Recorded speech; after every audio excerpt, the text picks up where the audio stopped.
La Voix des Bulles présente le One A Club, le podcast BD hebdomadaire qui va vous parler de plein de choses trop bien. Si on parle de podcast comme la BD maintenant. Il n'y a rien de mieux que la BD. On est là. Deux, trois trucs. Oui. Mais pas tant que ça. On connaît quand même. Les pâtes au saucisson. Oui, mais il n'y a pas tant de choses que ça qui sont. Les pâtes au saucisson dans la BD. Coucou les gens, c'est vrai que le saucisson c'est bon, Thierry on est fan. Et dans cette émission où l'on parle bon de bande dessinée, c'est lui à qui l'on va donner la parole en premier, car tu veux nous parler de Thierry. Je parle, et j'en parle bien, c'est La Dernière Reine. Oh, c'est un titre qui annonce beaucoup de choses. Des têtes couronnées qui vont C'est tomber. du fan service. Tu vas nous parler d'Elisabeth II. Bravo. 3 même. 3. C'est Jérôme qui poursuit. Avec le collectif, puisque nous sommes un grand collectif ici. Ouais, bienvenue au Oh, kibbutz. putain, pas comme ça. Hein. Guillaume poursuivra avec... Avec les vies de Charlie. Oh, avec ces drôles de dames. Et Tu sors, franchement, non, on sort, quoi. je finirai avec l'adoption numéro 4. Et comme c'est le numéro 4, je sais pas trop quoi dire. J'ai fait, on tue des moustiques, oui, on envoie de moustiques, mais voilà. Et on aura un petit œil sur Good Omens, qu'on est beaucoup à avoir vu, mais dont Jérôme va nous dire ce qu'il en a pensé en série télé. Et on peut attaquer de suite parce qu'on est des fous. La Dernière Reine, une bande dessinée de Jean-Marc Rochette, sa dernière, ce que j'ai cru comprendre. Ouais. Dernière, il a dit qu'il arrêtait. Chez Casterman pour 30 €. Alors, on va se balader un petit peu dans le Vercors, un petit peu du côté de Grenoble, un petit peu du côté de Paris, on va se balader un petit peu en France. On se situe au tout début, toute fin du 19e siècle pour commencer. En 1898, on a un petit berger dans le Vercors qui parvient à tuer un ours qui saccage les troupeaux depuis des mois. Les villageois sont tout contents. Il a tué l'ours, machin. Mais bon, on a quand même un petit garçon, un certain Édouard Roux, s'il porte ce nom-là, c'est pas pour rien, parce qu'il est roux. Il trouve ça absolument honteux d'avoir tué cette magnifique Godin, bête. pourquoi déjà Godin. Donc il trouve ça absolument honteux d'avoir tué une bête aussi magnifique que ça. Et du coup ça va entraîner des bagarres avec les copains, camarades dans la rue, etc. Et notamment avec le fils du flic du village. Donc forcément il va finir dans les cachots de la police. Et puis l'histoire se poursuit 18 ans plus tard. On se retrouve donc, pour donner les dates, pour que tout le monde comprenne bien, en 1916. Il paraît qu'il s'est passé des petits trucs entre 14 et 18. Édouard se retrouve sur le front de la Somme, un poilu, quoi, au fond des tranchées, bombardé par les Allemands. Bien sûr, il morfle, donc il finit dans un hôpital quelques temps plus tard, le corps entièrement bandé, et un médecin lui explique que c'est le seul survivant de l'ensemble de ses petits camarades dans la tranchée, et que il lui manque quand même un peu des morceaux, notamment son nez, notamment un gros morceau de son visage, et une grosse partie de la bouche, mais heureusement ils ont réussi à lui sauver sa langue, donc il peut continuer à parler. Bref, c'est une gueule cassée comme on en connaît. Et on continue, quelques années plus tard, la guerre se termine, Édouard vit à Grenoble, mais bon, il vit avec un sac en papier sur la tête. C'est un sac en toile de jute. En toile de jute, donc on n'est pas avec Rorschach, mais quand même, quoi. Il vient d'enterrer sa mère, et donc bon, ça fait un peu beaucoup pour lui dans sa petite vie. Il se saoule une fois de plus dans un bar, il nourrit un tout petit peu de rancœur et d'amertume vis-à-vis de la France et du patriotisme. Et donc, il obtient finalement l'adresse d'une artiste parisienne, une certaine Jeanne Sauvage, qui est magicienne. Elle refait des visages. Et donc, Édouard prend le train pour Paris pour rencontrer cette magicienne. Lui, le monstre, va rencontrer la belle, celle qui peut peut-être lui rendre le goût à la vie. Donc voilà pour le pitch de cette histoire dur, mais avec de jolis aspects aussi. Donc vous l'aurez compris, ça va faire plaisir à certains auditeurs, dans un one-shot qui compte quand même 240 pages, 1070 grammes. Cette reine, ce n'est pas la reine d'Angleterre, c'est bien la vieille ours, la dernière vieille ours qui vit sur le plateau du Vercors. et que notre héros, cette gueule cassée, tente de protéger de la folie meurtrière des hommes. Lui, il en a un petit peu marre de ça. Il a vécu cette boucherie-là pendant la guerre. Et en plus, il conserve cet attachement qui remonte donc à sa plus tendre enfance. La fin de vie des différents protagonistes et même plus largement le scénario tout entier sont une grande question sur la prédominance de l'homme sur notre planète. L'homme face à la nature, mais également l'homme face à lui-même. C'est le principe même de la guerre. L'histoire développée par Rochette interroge donc sur le sens de la guerre dans l'humanité, sur celui du vrai et bel amour dans un monde juste horrible et sale, sur la force reconstructrice de l'art. L'air de rien, c'est assez central dans le propos. Et sur notre capacité à survivre, à revivre lorsqu'on pense que plus rien ne vaut d'être vécu. Donc ces sujets sont certes pas nouveaux, mais la puissance qui se dégage du récit est absolument immense, à la hauteur d'un ours, aux dimensions de la nature du Vercors. Cette puissance arrive à se dégager sans avoir recours au pathos, puisque le rendu des émotions des personnages se passe franchement de détails sur les visages. Les visages sont plutôt vides, plutôt atones. Ça ramène également beaucoup de pudeur dans les sentiments qu'entretiennent les différents personnages, et notamment nos deux protagonistes amoureux. Le rendu assez épais, charbonneux, la colorisation sombre apporte beaucoup de réalisme à ce monde post-Première Guerre mondiale, et ça procure la puissance dont je parlais sur les paysages de montagne. Pour moi, une œuvre pleine à découvrir absolument. Guillaume. Et ben voilà, il a tout dit en fait. Il y a pas grand chose de plus à. Il n'y a pas grand chose à rajouter. Une très très bonne BD. Vous embauchez chez Actua, non ? Un bon Rochette. Qui m'a énormément plu en fait. J'ai vraiment pas grand chose de plus à rajouter sur ce que tu as dit. J'ai trouvé cette BD absolument magnifique, très prenante, très bien dessinée, très bien écrite. Je me suis complètement laissé happer par le bouquin. Pareil. Jérôme. C'est brut comme la nature, c'est beau, c'est âpre. C'est âpre, vraiment. Comme le Vercors, ceci dit. Je ne sais pas si vous êtes allé vous balader dans le Vercors. Allez-y. Moi, j'ai eu cette chance-là. C'est beau, c'est âpre, c'est dur. Il y a du vent. Cette BD, elle a cette image-là. On voit que l'auteur, il connaît. Manifestement, il est allé s'y balader. Il est allé y traîner ses guêtres. La thématique de l'artiste qui refait les visages, alors c'est une fiction, mais elle est inspirée d'un personnage réel, dont j'ai complètement oublié le nom, et honte à moi, mais qu'on retrouve également dans une autre série de bandes dessinées sur la Première Guerre mondiale qui s'appelle Ambulance 13. Et c'est un personnage extrêmement important. Et elle fait partie de ces personnages qui ont marqué l'histoire de la Première Guerre mondiale, comme Marie Curie a pu marquer l'histoire de la Première Guerre mondiale avec ses radiographies ambulantes, ou ces professeurs de psychologie qui ont tenté de comprendre ce qui se passait dans la tête des poilus une fois qu'ils revenaient du front et qu'ils étaient complètement traumatisés. Donc voilà, c'est un très bel album, on se laisse prendre dedans. Il faut avoir la bibliothèque qui va avec, parce que voilà, si vous n'achetez que des bouquins recommandés par Thierry, vous êtes foutus. Ah oui, c'est tous des gros pavés.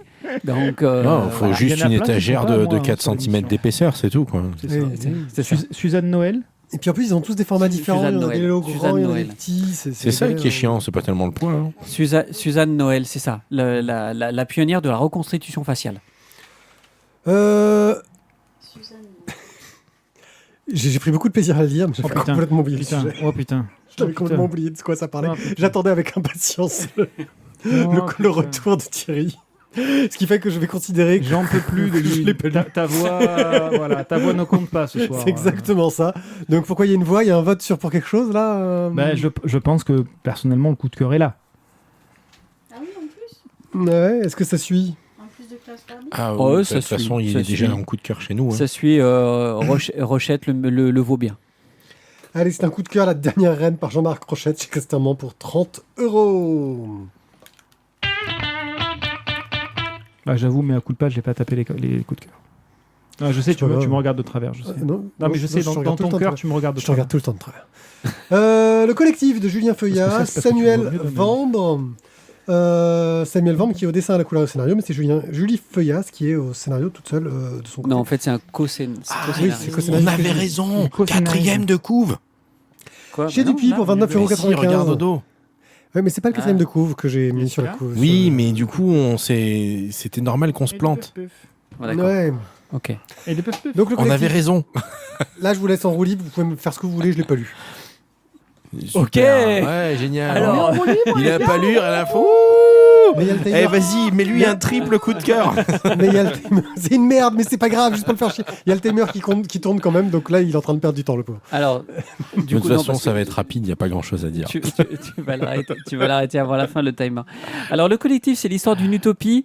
C'est une utopie collective qui a commencé à la fin des années 90, début des années 2000. Donc, il y a une vingtaine d'années de ça. Avec un groupe d'amis, 2 ou 3 couples, je me rappelle plus, 2 ou 3 couples qui achètent un hameau à côté de Figeac dans le Lot. Alors le hameau, le nom du hameau a été changé mais c'est une histoire vraie. Enfin, j'aurais peut-être dû commencer par ça. Le collectif, ça raconte une histoire vraie. Ça raconte l'histoire d'un groupe d'amis qui achètent un hameau et qui mettent tout en commun pour essayer de vivre plus proche de la nature, avec des principes écolos, mais malgré tout reliés à la technologie contemporaine, parce que voilà, il faut quand même bosser, il faut quand même ramener un petit peu de sous pour vivre, mais avec l'idée d'avoir des espaces partagés, des jardins partagés, des Femmes partagées. non. Ah. Non. C'est vachement moins fun. Et les On n'est carottes pas, dans une secte. On n'est pas dans une Ah. secte. Mais on est un peu dans une utopie, un peu peut-être, un peu 68arde, on va dire ça. Mais sans le côté pétard, sans le côté amour libre, voilà. Michel, il n'est pas joueur. Hein. Ce qui est très sympa, c'est que du coup, cette première utopie échoue et ils font appel, puisque finalement leurs amis s'en vont, quittent ce hameau, mais il faut quand même le faire vivre, l'habiter. Et donc le couple qui est à l'origine de ça, qui est Julie et Michel, donc Julie qu'on retrouve dans les co-scénaristes, Julie Feuillas, fait appel à d'autres amis, et dont Samuel Vambre, qui est un dessinateur de BD dans la vraie vie, et c'est donc pour ça qu'il va se mettre en scène dans l'album, c'est lui qui va le réaliser, pour acheter une des maisons et pour faire vivre ce hameau. Et finalement, il recommence cette utopie avec d'autres amis, et là, c'est décrit sans concession, c'est-à-dire qu'on a véritablement l'avis d'un groupe d'amis qui veut essayer de vivre en commun, mais c'est pas évident en fait de vivre en commun. On a beau bien s'entendre, on n'a pas tous la même vision, ni de la propreté, ni du nettoyage, ni des travaux collectifs, ni de l'organisation, du rangement, de la mise en commun des outils, voilà. Donc finalement, qu'est-ce qui fait que ça marche? Qu'est-ce qui fait que ça marche pas? Et aujourd'hui, alors qu'on parle énormément de néo-ruraux, de gens qui retournent vers la nature, qui ont envie de vivre plus près de la nature, finalement, ces gens-là, eux qui ont fait ce choix-là, qu'est-ce qui marche? Qu'est-ce qui marche pas? Et ce que j'ai trouvé très intéressant, et c'est pour ça que j'ai proposé à l'équipe de le présenter, c'est que c'est vraiment décrit, Samuel et Julie le décrivent vraiment sans concession, parce que il y a des choses qui ne marchent pas parce qu'on n'a pas la même vision de la vie, tout simplement. On n'a pas la même vision de l'organisation, on n'a pas les mêmes priorités. Et il faut faire des concessions. Et en fait, on est vraiment dans un univers de la concession. Et au bout d'un moment, la concession, ça peut être au détriment de son bien-être. Idéal, ouais. Le dessin, très honnêtement, Samuel Vambre, c'est un dessinateur sympathique. On n'a pas des traits de génie en termes de dessin. À mon sens, je suis désolé Samuel si tu entends cette chronique, mais il fait le job, c'est très agréable à lire, c'est assez aéré. Voilà, en termes de cadrage, en termes de mise en scène, en termes de découpage, c'est pas exceptionnel, mais voilà, ça fait le job. Moi, je trouve ça surtout intéressant pour le fond, et surtout, c'est une histoire vraie, encore une fois. J'ai eu la chance d'aller vivre dans ce hameau pendant une semaine, de partager leur quotidien pendant une semaine, et voilà, je voulais aussi vous faire partager ça. Thierry. Alors moi, typiquement, c'est le genre de sujet... Je t'attendais au tournant, c'est pour ça que je te donne la parole. Je l'ai pas lu, mais je te connais. Voilà. C'est-à-dire que moi, sur l'histoire, si tu veux, je comprends clairement le point de vue de Michel, tout en le trouvant absolument détestable dans cette histoire. Alors, juste, Michel, c'est donc un des... Deux cofondateurs. Ouais. Un des deux cofondateurs, c'est ça, c'est l'ex-mari de Julie. En fait, ils vont se séparer. Michel va se remettre avec une autre personne, Afida, qui va venir vivre dans le collectif. Et à un moment donné, Michel, qui est quand même quelqu'un d'assez carré, pour ne pas dire un peu rigide, Tu me regardes en disant ça. il va claquer la porte en disant « Vous me faites tous chier parce que vous respectez pas mes affaires, vous respectez pas le collectif, vous respectez pas machin, vous respectez pas le truc. Donc je récupère mes billes et maintenant le collectif c'est le hameau sauf ma maison, vous vous démerdez pour le reste. » Sachant qu'initialement tout le hameau lui appartient et qu'en fait il prêtait les locaux. Alors petit à petit il les a vendus ou il les a loués, etc. Mais initialement le hameau lui appartient un petit peu quand même. Alors leur appartient à deux en fait. Oui, il leur appartient à deux avec Julie, absolument. Avec Julie. Voilà. C'est ça. Du coup, ça a posé des soucis aussi au moment de la séparation. Bref, toujours est-il que il a un peu le mauvais rôle quand même dans cette histoire-là, Michel, alors que c'est lui l'initiateur, l'instigateur de ce Oui, mais c'est le collectif. point de vue de Julie. Alors, en même temps, C'est ce que tu me dis là. Parce que tout le monde a relu le bouquin apparemment dans les petites discussions qu'il y a à la fin. Hein, c'est voilà. une réalité. Il y a quand même eu un retour Même Michel, sur... Mais oui, même bien sûr, et Michel. même Michel intervient aussi. Et il explique même pourquoi il a ce mauvais rôle et qu'en fait, pourquoi ça clash, parce qu'au final, même s'il en avait envie, il admet que c'était pas pour lui. C'est ça. Il n'arrivait pas à lâcher suffisamment pour aller au bout de son envie et de son rêve.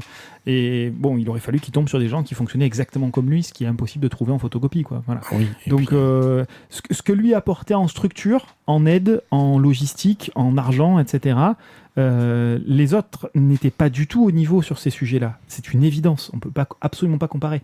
Par contre, ils amenaient d'autres choses. Ils amenaient de la jeunesse, ils amenaient des vies de famille, ils amenaient des enfants, ils amenaient une vision différente des choses aussi. Et philosophiquement, Michel, il aurait aimé vivre ça, mais intrinsèquement, il n'y arrivait pas parce que tout le reste des contingences matérielles faisait obstacle, parce que c'est une bande de brancos. Ils sont pas foutus de ranger du matériel, ils sont pas foutus de respecter un planning de gestion de travail. C'est une bande de brancos. Ils sont pas foutus de se lever le matin pour aller gérer les éléments partagés. Pourquoi tu parles de mon travail là? Parce que si tu veux, tu es sur quelque chose où tu as des réunions toutes les semaines pour mettre en place des trucs. Ouais, on est d'accord. Et puis au final, en fait, voilà, une fois sur 4, ils font les trucs ou pas. Bon, c'est voilà. Et du coup, clairement, on est sur une vision idéalisée de ce qu'un collectif pourrait être. Ils aimeraient tous que ça fonctionne, mais de manière très concrète, ils sont tous trop différents pour que ça puisse réellement fonctionner. Et donc, des concessions, il faudrait arriver à en faire, mais énormément plus, tellement ils sont différents. Après, Guillaume, je vous dirai un petit peu où ils en sont aujourd'hui, c'est assez intéressant. Guillaume. Alors, moi, j'ai trouvé le bouquin plutôt intéressant, notamment pour le côté témoignage, en fait. Je trouve ça vachement... moi, j'aime bien tout ce qui est relationnel humain et pouvoir s'identifier au personnage d'une BD. J'ai pas compris de suite qu'il s'agissait d'une histoire vraie.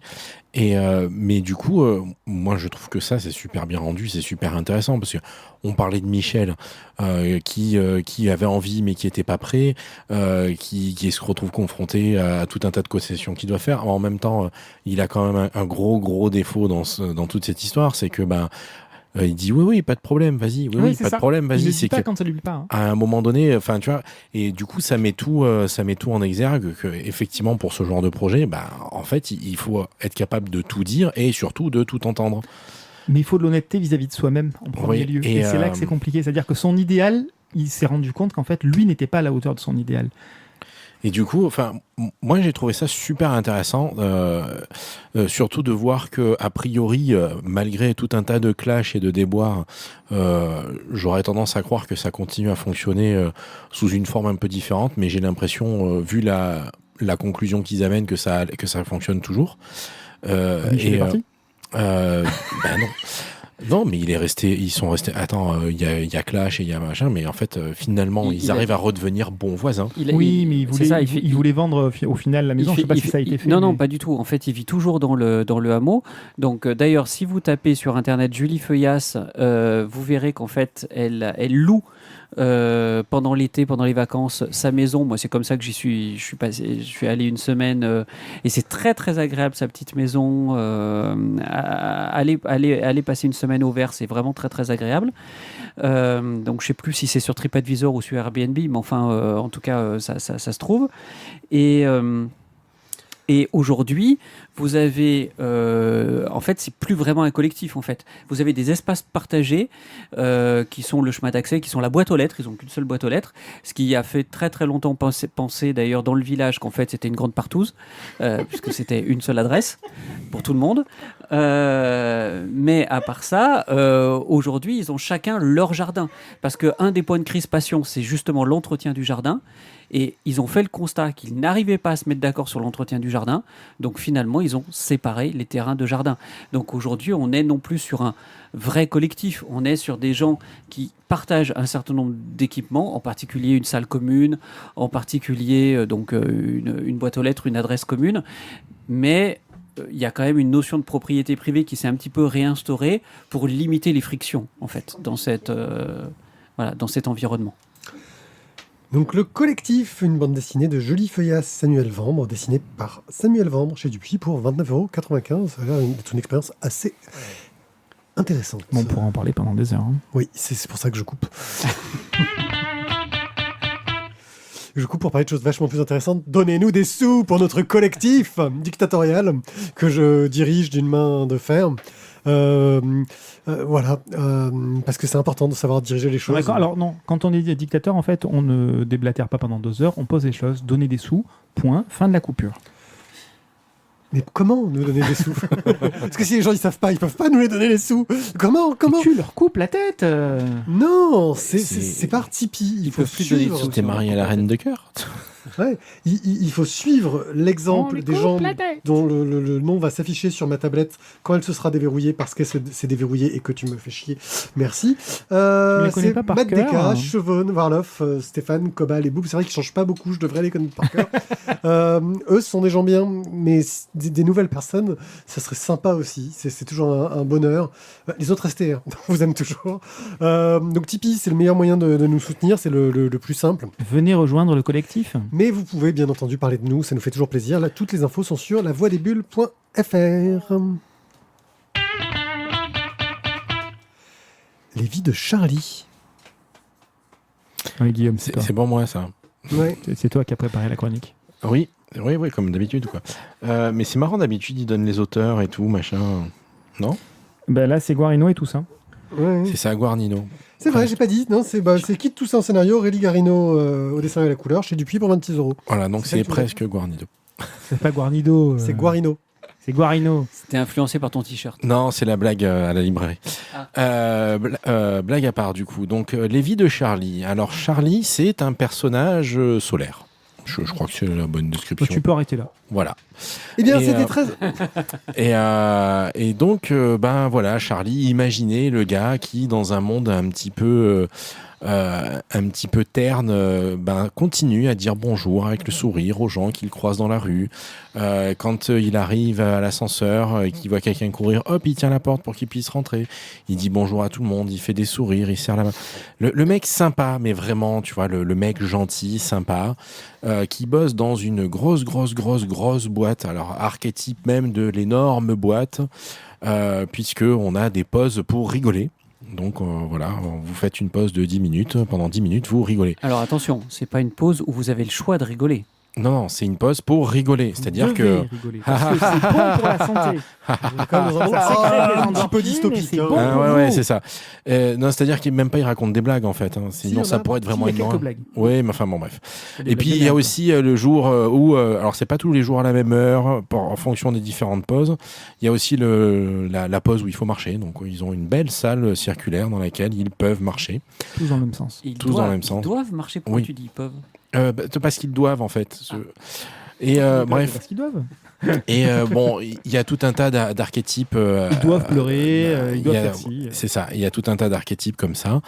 Et donc Charlie est là-dedans.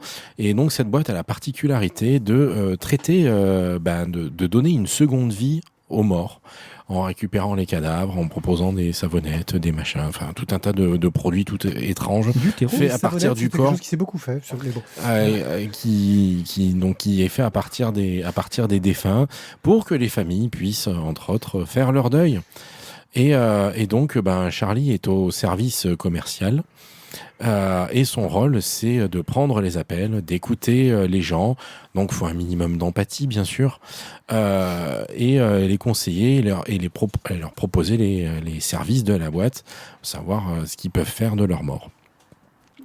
Il n'y a qu'un seul mot d'ordre, c'est de ne jamais accepter de parler aux enfants. Et donc, voilà, ça fait environ 18 ou 38 mois, je me souviens plus, j'ai les 8 en tête, mais que Charlie travaille dans cette boîte. Ça fait exactement autant de mois qu'il est le meilleur employé de la boîte tous les mois. C'est 28. 28, tu vois, 18 ou 38. entre les deux. Je crois dans mon souvenir que c'était ça. Même. C'est bon, voilà. Donc, voilà. On voit bien que tous ses collègues à côté, sont gentils en façade, sourient en façade, mais qu'il y a quelque chose d'un peu éteint en eux. Et puis, voilà, ce jour-là,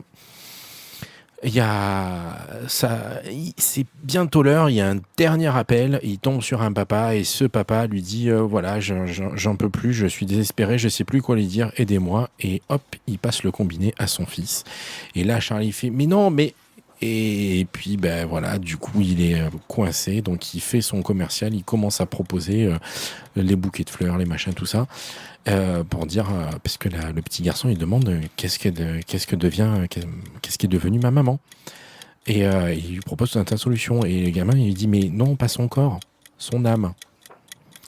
Et de là, en fait, Charlie, il va remuer ciel et terre pour trouver une réponse à cette question. Que devient l'âme des morts à leur mort?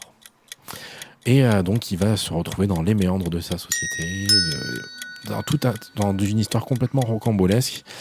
Et voilà. Donc, une très belle histoire, très touchante, un peu de poésie, des super dessins, un truc improbable, pas incroyable, improbable.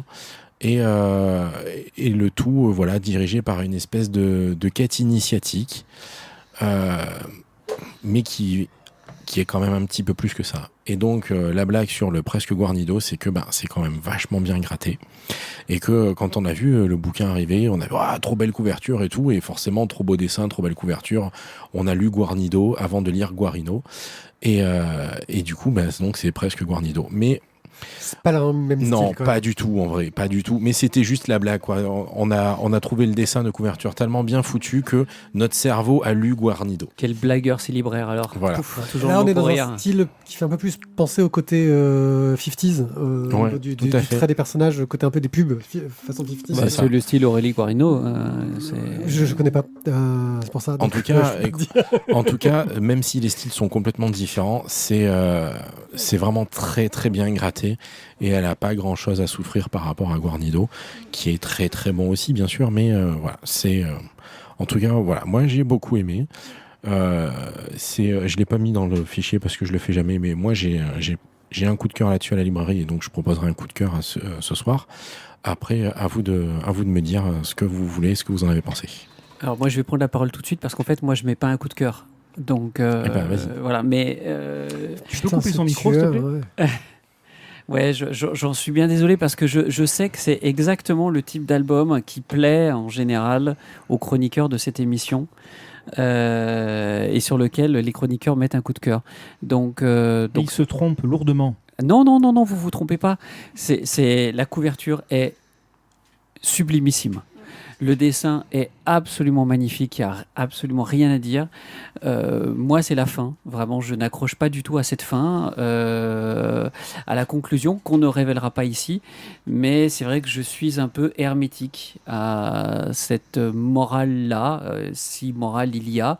En tout cas, au message qu'il y a, ou s'il faut qu'il y ait un message, j'en sais rien. Mais enfin bon, voilà. Donc c'est... Pour moi, il est topissime à 75%. Malheureusement, j'ai pas du tout aimé les 25 derniers pourcents de l'album, dont je peux rien dire parce que je dévoilerai toute la fin. Mais c'est vrai que j'ai pas accroché la fin. Donc ça, c'est purement une question de goût. Ça compense, moi, oui. 75 plus 25, ça marche, ça fait 100%. Non Ça fait 100%. Mais voilà, c'est T'as pas aimé les 75 premiers pourcents? purement, J'en parlerai pas. purement une question de goût, mais parce que c'est vraiment ce type d'histoire-là qui. Sur le reste, t'as tout bon, Guillaume. Franchement, voilà, c'est le dessin est sublime, les découpages, les trouvailles graphiques, voilà. Mais voilà, pour moi, il passe à côté du coup de cœur à cause de ça. Bah vas-y, Ti. Bon, mais moi, pour le coup, il ne passera pas à côté du coup de cœur, il est en plein dedans. C'est enfin un album qui donne le sourire, il n'y en a pas tant que ça. C'est sûr que c'est plus facile de mettre un coup de cœur sur Klaus Barbie, hein, mais... D'ailleurs, je voudrais retirer mon coup de cœur sur Klaus Barbie maintenant. Tu peux en Je me retirer, rends compte des conséquences de mes actes. tu en retires 2, s'il te plaît. C'est un album feel good, mais feel good malin. Voilà, c'est pas simplement gentillet. Non, on a un attachement au personnage et c'est souvent parfois ce qui manque dans les albums. On en a déjà parlé à plusieurs reprises dans nos émissions où il y a un truc sympa, il y a un scénario sympa, mais il n'y a pas de lien qui se tisse avec les personnages. Là, c'est exactement l'inverse. Ce personnage-là, il est extrêmement attachant. Je reviens pas sur le dessin, je serais trop dithyrambique, ça va se voir. Donc c'est juste parfait. Mais alors vraiment, il y a des super trouvailles dans le scénario. Et là où ça pourrait être quelque chose d'extrêmement triste, mais c'est le même principe qu'Amélie Poulain. On arrive avec des éléments mais ultra tristos à faire vivre les choses parce qu'on a un personnage qui est truculent au milieu. Et voilà, pour moi, c'est une franche réussite du début à la fin, n'en déplaise à certains, même si je comprends ce que tu veux dire, parce qu'il y a une forme de rupture dans la narration pour arriver à cette fin. Et peut-être pour rebondir ce que tu dis, et peut-être sans dévoiler, pour moi, la fin n'est pas feel good. Si tu veux, c'est ça mon problème, c'est que l'album est feel good sur 80%, et malheureusement. J'en ai gagné 5 déjà. Ouais, vous avez déjà gagné 5%. Et malheureusement, moi j'ai de la peine pour lui, quoi. Et j'ai pas envie que ça se finisse comme ça pour lui. Alors tu me diras que ça ne se finit pas. Et lui, il est pas triste. Ben oui, mais moi j'ai de la peine pour lui parce que franchement, je trouve. Mais moi j'ai de la peine pour ceux qui ont de la peine pour lui. Bah voilà. C'est un très bon album. C'est un album exceptionnel, je dirais même, mais qui, pour moi, arrive après des albums exceptionnels sur des thématiques assez proches. Et je pense que c'est un album qui, pour moi, est tombé au mauvais moment parce que j'ai des trucs trop frais sur des thématiques fraîches. J'en ai parlé avec Thierry tout à l'heure. Je parlais de Toutes les morts de Léla Star, par exemple, où dont nous avons parlé il n'y a pas longtemps. Voilà, donc c'est différent. Hein. Franchement, le sujet est différent, mais on est sur un fond. Voilà, une thématique de fond qui est assez proche sur la mort, qu'est-ce qu'on devient, comment ça marche, etc. Et c'est des sujets qui me plaisent énormément. J'adore toutes les BD là-dessus, en fait. Je vais avoir un problème. Non, mais consulte quand même. Ouais, peut-être poser la question. C'était bon ce que vous avez mangé ce soir? Vous êtes sûr que vous allez vous en remettre? Mais c'est vrai que voilà, j'ai trouvé des tonnes de qualité, mais il n'est pas arrivé au bon moment. Et c'est ça qui me fait ne pas mettre le coup de cœur. Alors que la narration est fluide, il y a des belles trouvailles de mise en scène. Allez, si je devais vraiment chercher un défaut, je trouve que les personnages secondaires sont un peu trop vite traités. Le personnage du gamin et de son père sont un peu trop survolés, voire caricatural. Même s'il y a des twists intéressants vis-à-vis des deux, hein, mais et c'est le petit point qui ferait un bémol au niveau d'histoire. Mais ça reste un très bon bouquin, mais qui pour moi, comme je dis, un coup de cœur, c'est quelque chose que tu vas absolument acheter, que tu vas absolument vouloir recommander et faire lire à tout le monde. Et c'est pas le cas là maintenant, parce que j'ai des choses plus frais dans ma tête que je recommanderais à la place dans le même genre. Bon, côté dessin, Azertov dit qu'il y a un côté vieux dessin dans le design, genre Cuphead. Est-ce que vous connaissez Cuphead? Alors exactement, non. Je cherchais. J'ai pensé au Roi et l'Oiseau aussi, un peu. Plus le Roi et l'Oiseau que Cuphead, ouais. Qui est beaucoup plus stylisé, j'ai envie de dire, mais en termes d'ambiance, ça me rappelle un peu ça aussi. Ouais. Non, moi j'aime bien. Il y a un petit côté Fallout, si tu veux chercher aussi dans le genre plus récent. Pas les graphismes du jeu, les graphismes du petit bonhomme qui te fait les dessins oui, et du mode d'emploi et qui te montre tes caracs, tu vois, ce côté-là. Ce côté 50s, hein, comme je disais, que j'aime beaucoup. Enfin, franchement, c'est un très très bel album. C'est Les Vies de Charlie de Kid Toussaint et Aurélie Guarino chez Dupuis pour 26€. Donc, c'est le tome 4 de l'adoption, qui est le tome 2 du cycle 2. Du cycle 2, qui sont des cycles individuels de la série indépendant de la série L'Adoption, où il y a 4 tomes, mais 2 qui n'ont rien à voir avec les 2 autres. Et ils vont peut-être faire un 5e tome, mais lui qui sera tout seul et qui n'aura rien à voir avec les 2 autres. Comme vous l'aurez compris, l'adoption, c'est compliqué. Mais avec une thème sur l'adoption.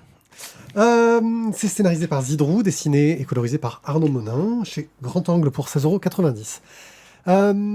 Dans le tome 1 de cette histoire, nous découvrons une famille qui décide d'adopter un enfant qui s'appelle Wajdi, qui vient du Yémen, qui est un enfant qui a vécu de nombreux traumatismes pour rejoindre cette nouvelle famille en France. Nouvelle famille, on va dire, de bobos de gauche, hein, un peu dans le style, un peu caricaturaux. Un bobo de droite, ça s'appelle un parvenu. Hein. Enfin, après, de gauche, vois, mais justement, c'est redondant. Bref, des personnages qui ont l'air sympathiques, mais tu as parfois l'impression que cette histoire d'adoption est une sorte de petit caprice. Ils ont envie de se faire plaisir, de redonner quelque chose de cool dans leur vie. Ouais, c'est ça. Et l'adoption se fait, et en fait, ils se rendent compte que c'est plus compliqué que ce qu'ils pensaient d'adopter un gamin qui a déjà un vécu, qui a eu des traumatismes. Coluche disait, il y a des gens, ils ont des gosses parce qu'ils peuvent pas avoir de chien. Ouais, c'est ça. Moi, c'est pour ça que je veux plus d'animaux, j'ai des gosses. Et donc... T'as autant d'allergies. Et donc, ça se passe pas très bien jusqu'au jour où ils sont un peu désagréables, ils essayent ils comprennent pas ce que ce gamin a vécu, ils le gèrent mal, ils sont plus sûrs de vouloir adopter et le gamin s'enfuit et disparaît. Elle n'est plus sûre. Elle n'est plus sûre, oui. Parce que les autres, ils ont cédé à son caprice en s'en foutant un petit peu. Allez, il y a la sœur qui, elle, essaye de s'attacher au gamin, qui tente de faire un effort. Et là, pour le coup, vient la culpabilité. C'est un peu le sujet de ce tome-là. C'est merde, on a fait une connerie. Ce gamin, il est en danger par notre faute.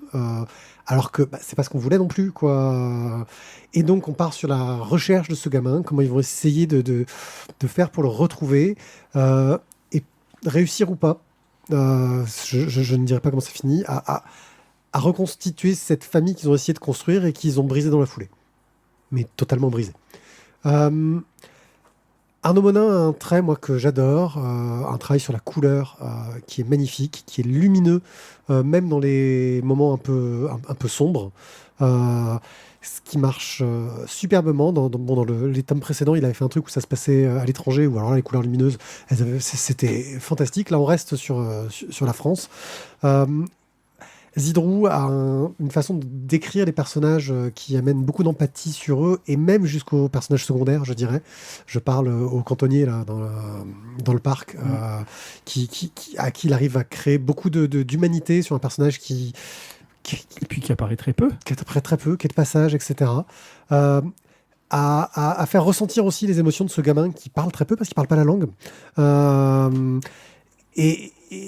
Et Arnaud Monin arrive à mettre beaucoup d'expressivité dans les traits de ses personnages sans aller jusqu'à la caricature. Et alors, je rappelle, je suis un adoptant, donc j'ai un attachement très particulier à cette histoire-là. Moi, ça s'est très bien passé, il n'y a aucun souci. Ma fille ne s'est pas enfuie, c'est parfait. Attends l'adolescence. Pas encore. Comme il fait son barbeau, lui. Donc j'ai un attachement très particulier à ce bouquin-là. J'y mets un coup de cœur parce que je suis très touché par le propos, mais en essayant de prendre du recul, au-delà de ça, je pense que c'est un deuxième cycle qui va raconter une histoire totalement différente de la première, sur une thématique identique, et qui arrive à faire, je trouve, une sorte de panorama de ce que peut être l'adoption, de ses difficultés, de ses joies, de ses tristesses, de ses difficultés, de façon globale. Et c'est une superbe réussite qui apprend beaucoup aux gens qui, moi, ça m'arrive encore, te demandent, mais l'adoption, machin chose, qui sont pleins d'a priori et qui ne se rendent pas compte de ce que ça peut être. Voilà. Oh. Comme il se la pète. Ouais. Mais regarde comme il se la pète, t'as vu? J'ai pu couper avant la fin. Non, mais j'aurais dû le laisser parce qu'il avait commencé. Je pensais que j'allais arrêter avant qu'il commence, tu vois. Mais non, j'ai foiré mon coup. Voilà, vous avez vu, hein, je suis pas forcément le plus subjectif du monde sur... Le plus objectif. Le plus objectif, pardon. Oui, je suis totalement le plus objectif du monde sur ce bouquin. Mais votre avis m'intéresse. Le plus moins subjectif. Voilà, votre avis m'intéresse. Alors, je vais commencer du coup. Il faut savoir que moi j'ai été super fan du premier cycle et quand ils ont lancé le nouveau cycle, j'ai dit trop bien et tout, je me suis jeté sur le bouquin et j'ai été excessivement déçu du premier bouquin en fait, du cycle 2 parce que la façon dont ça a été fait, la façon dont c'est raconté, en fait les personnages sont complètement déshumanisés.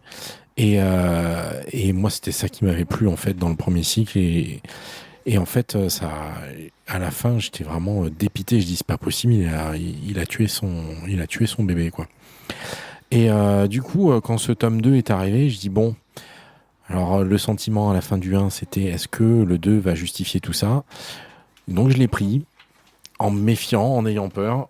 Parce que j'avais peur que ça confirme mon premier sentiment. Et en fait, pas du tout. Je trouve que ce tome 2 est très très bien fait et en fait est complètement dans la suite et dans la logique du premier, qui nous permet de comprendre ce qu'on n'avait pas compris dans le premier, le pourquoi du comment on les a trouvés déshumanisés alors qu'en fait ils sont profondément humains. Et en fait, moi, ça m'a permis de tout remettre en relief et de tout bien comprendre. Et du coup, pour moi, le deuxième cycle est aussi bien réussi que le premier. C'est un autre aspect de l'adoption. C'est ce qu'ils expliquent à la fin. En fait, leur objectif, c'est à chaque nouveau cycle, c'est de proposer une autre histoire différente, indépendante de la première, qui à chaque fois va aborder un aspect différent de ce que peut être une adoption. Et donc, voilà, ils ont déjà prévu d'écrire le tome 5. C'est plus lumineux, ce que je vais comprendre aussi. Oui, apparemment, c'est ce qu'ils ont dit.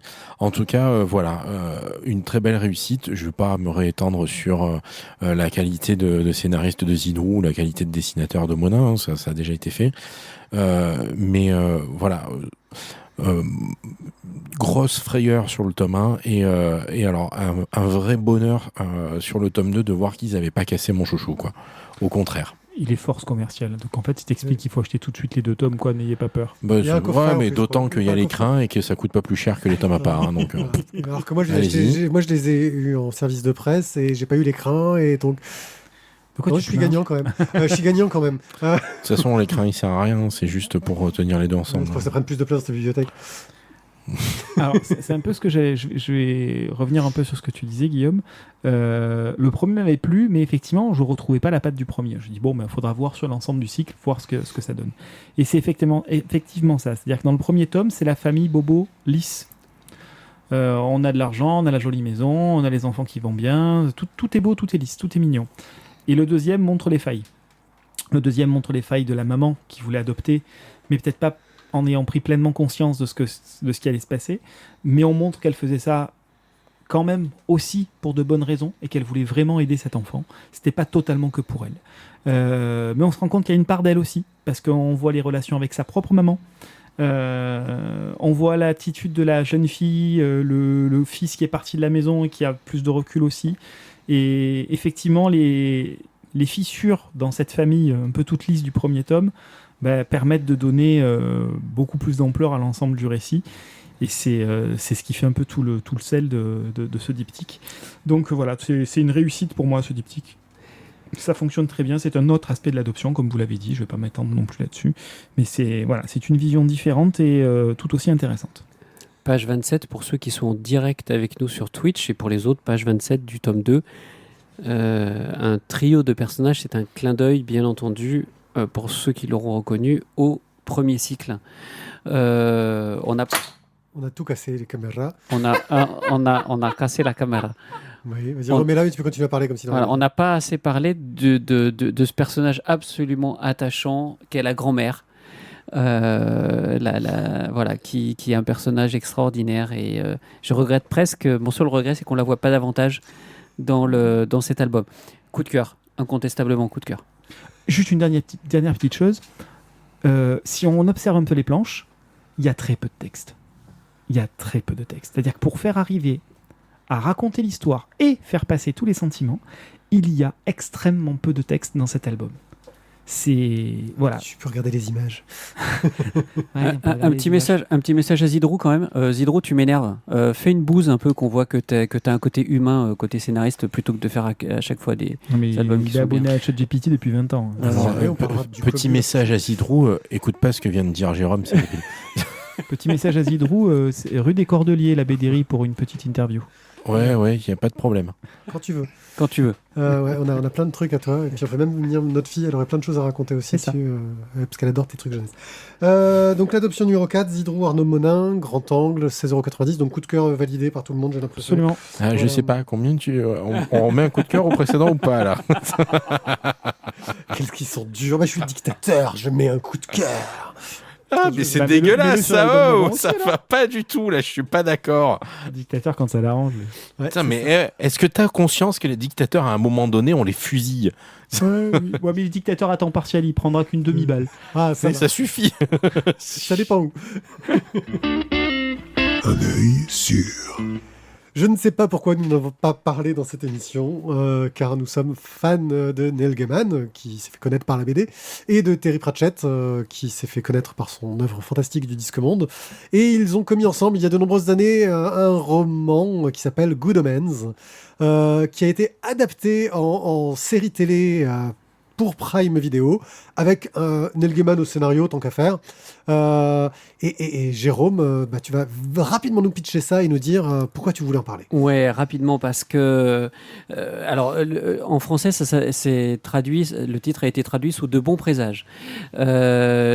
Petit roman, 150 pages à peu près, magnifique humour. Et pourquoi j'ai voulu le pitcher? Parce qu'on est sur une série Amazon Prime et on est sur une mini-série, 6 épisodes d'une heure, 50 minutes chacun. Et bourré d'humour, bourré de trouvailles, très bon scénario, qui respecte parfaitement le roman initial. Donc, nous sommes en présence d'un démon qui s'appelle Rampa et d'un ange qui s'appelle Aziraphale. Et tous deux se connaissent depuis la nuit des temps, puisqu'en fait, Aziraphale était un des anges qui gardait le jardin d'Éden, et Rampa, dans son incarnation à l'époque, était le serpent tentateur, celui qui a donné la pomme à Ève. Ils se côtoient et ils vivent sur Terre depuis cette période-là. Et en fait, ils se sont ultra acclimatés au mode de vie terrestre. Sauf que, à part eux, en fait, tous les autres sont soit en enfer, les autres démons sont soit en enfer, et les anges sont au paradis. Et en fait, s'en foutent un peu en fait de la Terre. Eux, ce qu'ils veulent, c'est se foutre sur la gueule. Donc pour ça, il faut l'apocalypse. Et Satan décide que là, ça y est. It's time, c'est l'apocalypse. Donc, il envoie sur Terre son fils, l'Antéchrist, et avec dans l'idée qu'il soit adopté par une famille qui l'élèvera bien selon ses concepts. De riches Américains. De riches Américains, exactement, bien politiciens, bien véreux. Et sauf que ça se passe pas bien, son plan foire un petit peu, puisque il va être adopté par la mauvaise famille. C'était une famille d'Américains moyens, tout ce D'anglais, oui.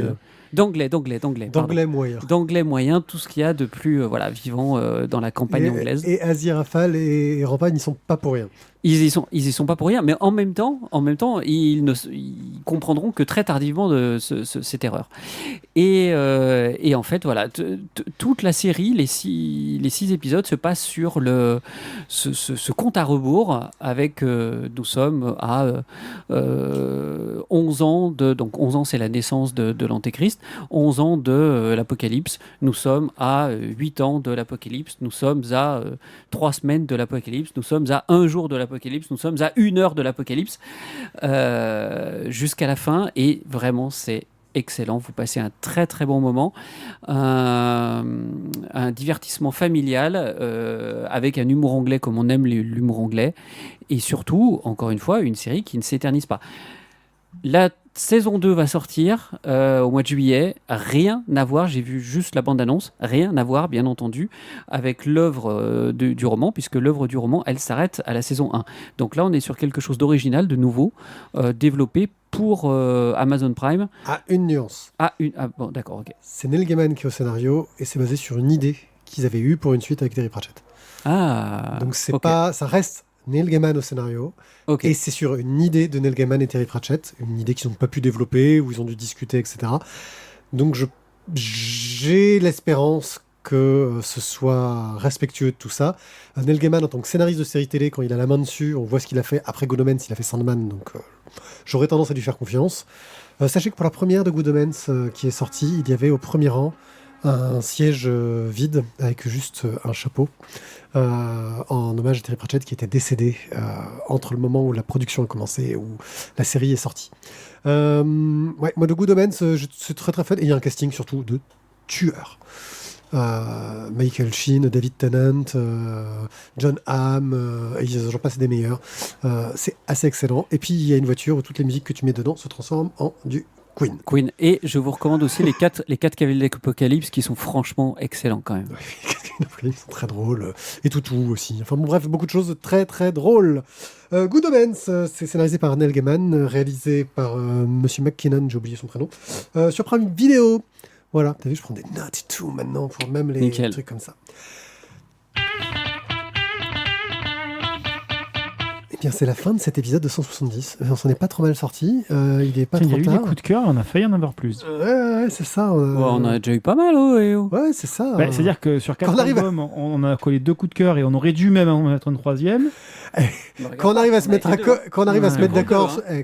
d'accord sur 2 albums sur 4, c'est qu'on avait globalement une bonne série. Ouais, messieurs, dames, faites attention à la prochaine émission, ça va trancher. Puis franchement, si les auditeurs ils n'ont pas compris que sur celui sur lequel on était en désaccord, il faut le lire pour votre opinion. Non, mais j'ai pas dit qu'il était mauvais. Et c'est justement, mais moi non plus.